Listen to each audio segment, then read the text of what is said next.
এইটো হৈছে আপোনাৰ ইটা ফৰ্ট, যিটো বৰ্তমান অৰুণাচল প্ৰদেশৰ কেপিটেল ইটানগৰত অৱস্থিত হয়। এইটো তিনিটা পাৰ্টত বিভক্ত হৈছে: western gate, southern gate, eastern gate. এইটো আপোনাৰ 14 to 15 চেঞ্চুৰীত মাজভাগত বনোৱা হয় বুলি ধাৰণা কৰা হয়।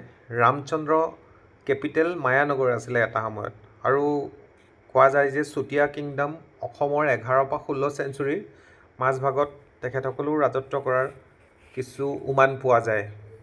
আপোনালোকে কেনেকুৱা পালে মোৰ এই ভিডিঅ'টো চাই জনাব। আৰু ইয়াৰ হিষ্ট্ৰীক বৰ বিশেষ পোৱা নাযায়, হ'লেও মানে এইটো বিশেষকৈ আপোনাৰ যিবোৰ দুশ্মনবোৰ আহিলে ইয়াৰ ওপৰৰ পৰা দেখা পোৱা যায়, আৰু নিজে প্ৰটেক্ট হ'বৰ কাৰণে এইদৰে ইটাৰ ৱাল, ডাঙৰ ডাঙৰকৈ ৱালবোৰ কটা হৈছিল। কিন্তু বৰ্তমান এই ধ্বংসাৱশেষখিনিহে আছে। Thank U.